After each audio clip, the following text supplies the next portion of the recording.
ایک اور حدیث شریف جو حضرت اسامہ بن زید رضی اللہ تعالیٰ عنہ سے مروی ہے، حضور اکرم نبی مکرم صلی اللہ تعالیٰ علیہ وسلم سے حضرت اسامہ بن زید رضی اللہ تعالیٰ عنہ عرض کرتے ہیں کہ اے اللہ کے نبی صلی اللہ وسلم علیہ، میں آپ کو سب مہینوں سے زیادہ شعبان میں روزے رکھتے دیکھتا ہوں، اس کی وجہ کیا ہے؟ تو حضور اکرم نبی مکرم صلی اللہ تعالیٰ علیہ وسلم ارشاد فرماتے ہیں کہ ذاک شہر یغفل الناس عنہ بین رجب و رمضان، یعنی شعبان المعظم کا ایسا مہینہ ہے کہ جس میں اکثر لوگ غفلت میں مبتلا رہتے ہیں۔ رجب اور رمضان مبارک کے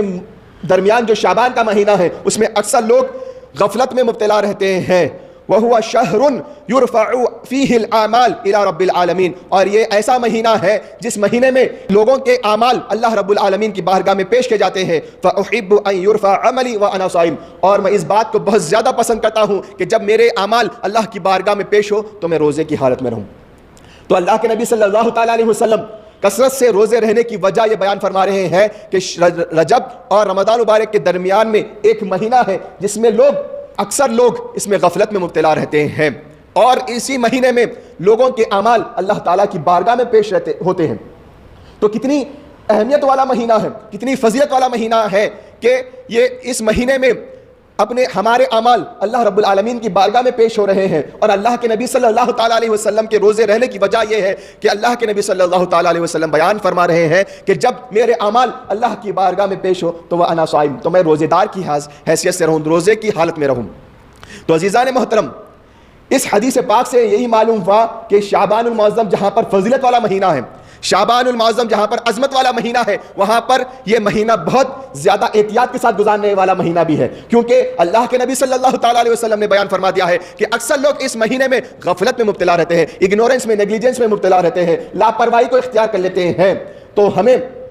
غفلت سے بچنا ہے اس مہینے میں۔ میں نے جس آیت مبارکہ کی تلاوت کا شرف حاصل کیا، اللہ رب العالمین ایمان والوں سے مخاطب ہو کر ارشاد فرما رہا ہے کہ اے مومنو، اللہ سے ڈرو، جس طرح سے ڈرنے کا حق ہے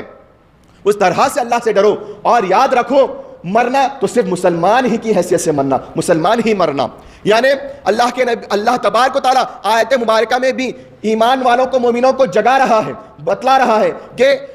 تقوی اور پرہیزگاری تو اختیار کرنا ہے، لیکن اس طرح سے اختیار کرنا ہے جیسا اللہ چاہتا ہے، جیسا اللہ کے نبی حضور اکرم نبی مکرم صلی اللہ تعالیٰ علیہ وسلم نے ہمیں ہدایت فرما دی ہے، ہمیں بتلا دیا ہے کہ تقوی کیسا اختیار کرنا چاہیے، اسی طرح سے کرنا ہے۔ اور